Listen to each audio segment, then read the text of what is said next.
Professor Sandor Kerpel and Magali.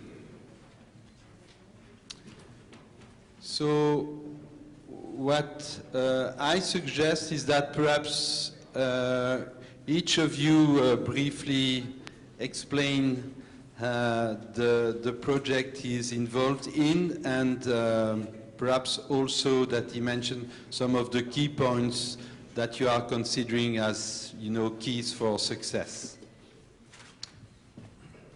We'll start with Ferran. It's a pleasure for me to explain my experience. My experience as the promoter of a consortium,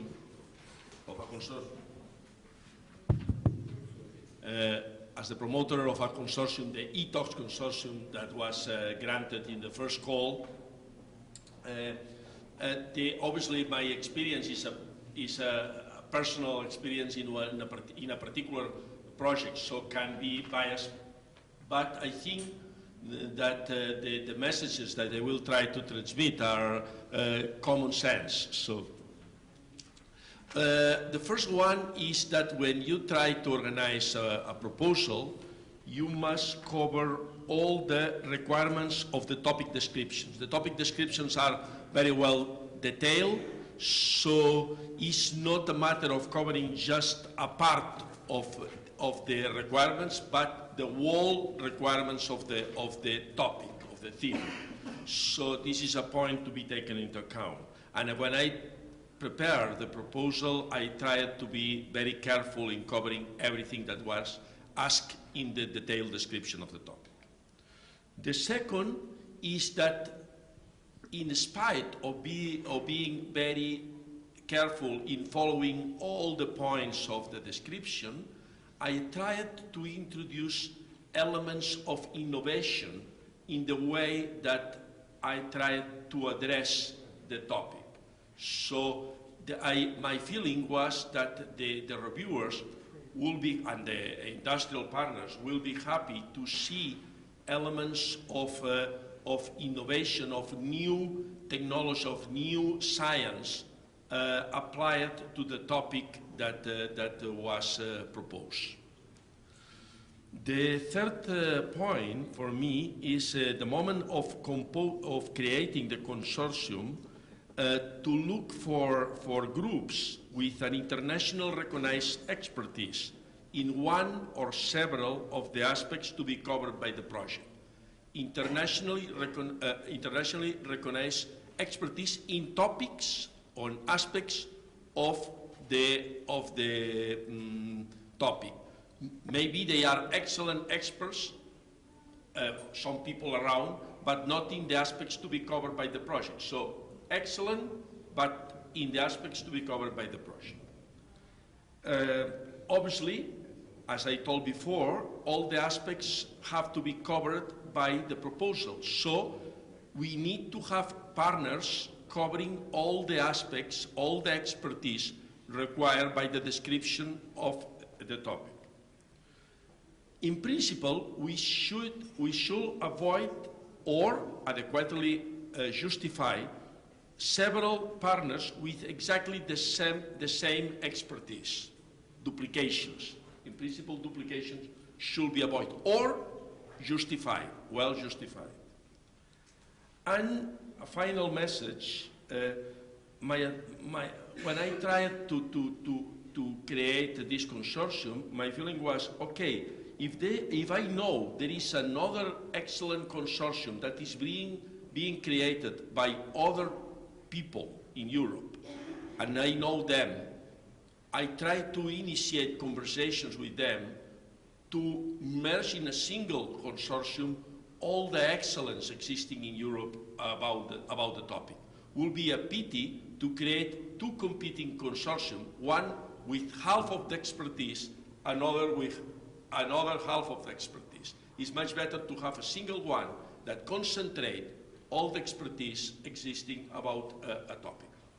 If, obviously, this is not contradictory with avoiding the duplication. Sometimes competing consortia have just part of the expertise in one of them and part of the expertise in another of them.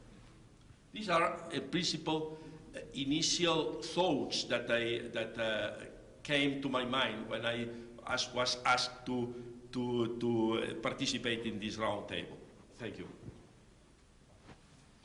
So, thank you very much, Michel. I don't know if you want to go on with the rest. No, that's perhaps identify yourself again. Yeah, I will. Yeah, so my experience is with another project from IMI from the second call, and this project is called RAPP-ID. The RAPP-ID project is about, it's a little bit different than some of the things that we have been hearing today, because it's specifically talking about diagnostics. And the idea is to build and to put together several innovative platforms that would help in relieving one of the big bottlenecks in antimicrobial research and development, which is diagnosing bacterial infections early and diagnosing the resistance patterns of the bacteria that are in principle involved in the infection and in a point-of-care basis. So this is about putting together the platforms that will build a point-of-care test to diagnose bacterial infections and the resistance patterns. So from my perspective, I am the coordinator of this project, and I am a Johnson & Johnson employee, but I'm actually, the way that IMI works, there is the FPA coordinator, which oversees the entire project in the majority of cases, and there is also, of course, the representative from the applicant consortium, which is the academic partner, as we call it in our consortium. And I was involved in the process from the beginning because I was part of the committee that looked at the different proposals that came, and I sat as an observer when the proposals were being evaluated. And in my mind, I mean, I can agree completely with what Ferran just said. There were several very high-quality consortia that put together proposals to be considered.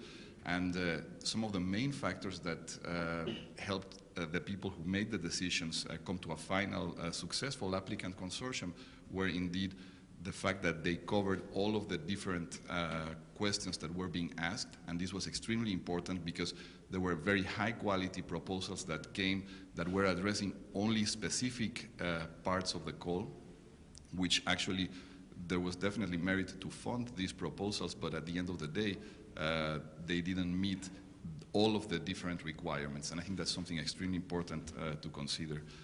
The other thing that was very important in selecting the consortia that were successful for RAPP-ID is the fact that these consortia had a track record already in the area that we were asking for expertise.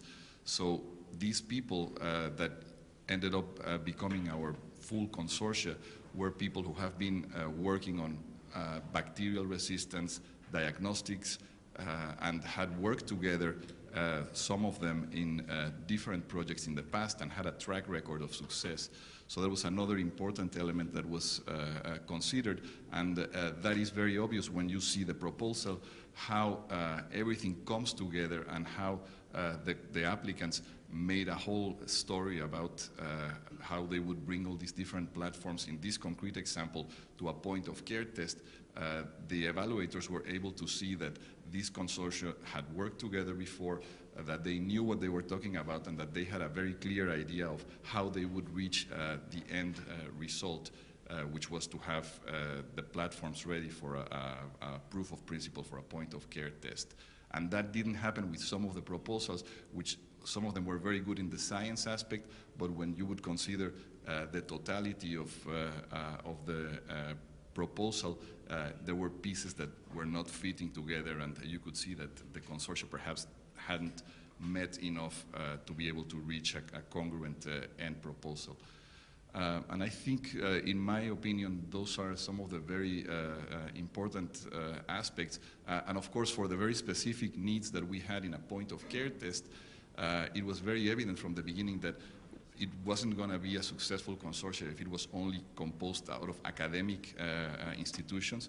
We needed to have SMEs there. We needed to have people with expertise not only in medicine or biological sciences, but we needed to have people with expertise in microfluidics, in engineering, and it was extremely important for the evaluators to make sure that all of those pieces that are needed to come up with this specific end result were present in the consortia. So a very well-rounded consortia with all the different required expertises was a very important aspect when it came up to evaluate what was the successful proposal. And at the end, the successful consortia was composed of 19 partners plus 5 FPA members. So you see this is about 20-something people or different organizations, which is, well, it's a fairly large group to manage and to deal with. But I think we'll have a chance to talk about all of those issues maybe a little bit later.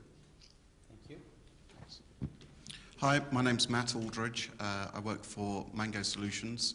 I'm an owner and co-founder of Mango Solutions, so in a slightly different position to many people in the room. And I think one of the key things from an SME perspective is to ensure that you have buy-in very, very early from senior management for the whole process. For the DDMORE consortium, we had at least one SME pull out fairly late in the day because they hadn't realized the concept of the funding arrangements, which are, you know, as everyone who's been through it knows, are strict and are not conducive to me making a great deal of money in the next 5 years. It's very, very important as the owner of Mango Solutions that I've been able to make decisions for 5 years' time rather than short-term decisions. And I think in many SMEs it's very difficult to actually get that type of buy-in that soon. So that's my first recommendation. My second is that you should definitely give it a go. Because I'm sure that the next time I do this, I'll be slightly less frustrated, slightly more experienced, and will be able to ride with the length of time, the effort, the paperwork, and some of the meetings that have been involved. Certainly, I think at times it's been a very, very lengthy process. And we've struggled. I think the gentlemen on my right have both intimated 25 people, all with an opinion, and many of them with multiple opinions as well, depending on what day of the week it is. So actually getting agreements and getting firm commitments to move forward is crucial. One of the things mentioned is the notion of experience. We're one of the few software providers in the group, and so our outlook and our focus is very, very different to some of the academics who are there building models. So it's crucial that our experience and their experience is politely exchanged and used to build a better consortium.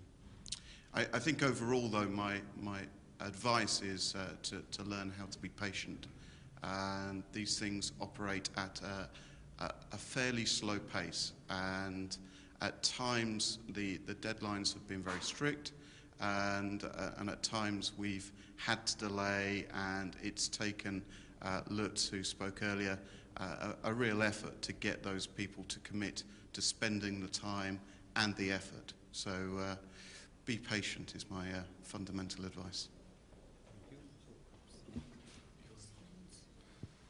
Thank you very much.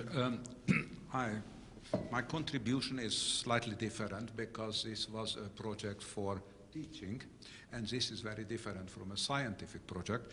Secondly, my experience is very varied because I had been actually approached and participated in 2 consortium preparation. One was accepted, and it seems to be very successful, the Pharmatrain, and the other was rejected. And still that time we do not know why. And this is probably, if we look into the difficulties, there are 2 things that are coming to my mind. First of all, they had an educational project, but they wanted to educate everybody. The patient group, the physicians, the nurses, and the small SME members, and also other groups, for example, scientific writers. I think if you have a very, very broad view and you want to address everything, then you are running into trouble. So I think it's a very important situation to think it over, what will be your target group, and not to make it too large. That is a very, very good way to ruin yourself. The second one is, I think, what is important if you have a project running, then to have a clear view if you want. Do you have a quality assurance? You want to make a joint harmonized teaching. Then slowly began to realize, at the beginning we almost did not speak about that. We just spoke about what we want to teach. But later it became more and more emphatic that we have to have an extremely good quality control if we want to have a harmonized teaching. And secondly, we want to have a joint examination approach. And then the whole project becomes very interesting. And the third thing, as I already alluded to when I asked it the ethics, the next thing is coming in when we discuss about teaching. Then the European Union, other groups, has completely different ideas of teaching, but we have ideas of teaching, and a lot of effort is taken up how we try to discuss with those politicians who are doing education within the European Union. And the only advice we got, because the postgraduate training is not involved in the present Bologna Agreement, that we should try to approach it according to the Bologna Agreement, but we are not really ready to accept your ideas of globalized and international postgraduate training. And therefore, I would very much advise that the IMI looks very, very carefully when they make a project, how do they really relate to completely differently running European projects, because we are running sometimes into difficulty of understanding. Fortunately, Professor Bühler began, and with all the efforts of IMI, we began now to talk with the educational people. And can I get a last very short comment for the fourth call? The biosimilar production is an innovative production already, and I think we should address much more deeply also some follow-on industry producers. That would be very important. The second thing is, and the same thing is a new pharmaceutical formulation. And the second thing, please excuse me, I have to speak on that coming from Central East Europe. If we look around the people who participate in this project, the number of Central East European institutes are extremely low. And I think, yes, science is very much based in the western part of Europe, but you have to involve them. They have a lot of brain, lot of interest. They need to be taught in such a cooperation in order to get a much more forceful Europe in the future. And please try to look around outside of your circle, which you know so well. Try to reach out to these new members. It's 300 million people. You will find the gold mines there. Just you have to find that. Thank you very much. Yeah, thank you for this comment. And I can tell you that at the IMI Executive Office, we are indeed very keen to indeed disseminate the information, you know, really throughout Europe, including in the country you mentioned. Now, as perhaps you are aware, because this was a matter of discussion also in the press, I think it's important to address the question of intellectual property. And for this, we have our legal manager, Magali Poinot, who is following many of the negotiations, especially around intellectual property rights. So I think that it would be interesting that you give your perspective regarding especially these aspects and perhaps other aspects of successful consortia. Yeah, so Magali Poinot, working as a lawyer in the executive office, I've been tackled the scientific aspect and how you have to build the expression of interest, but it's very important when you would like to apply to IMI to really understand that we have a two-step process. So first you have, as already explained by Magda Schlebius from FPR, you have first the expression of interest to be prepared by a consortium of academia, SME, patient organization, regulatory agency, but the objective at the end is to create a consortium together with the FPA company. So that implies that most of the administrative questions will have to be raised during this second step, and you will have to discuss as soon as possible not only the governance structures, but also to be sure that you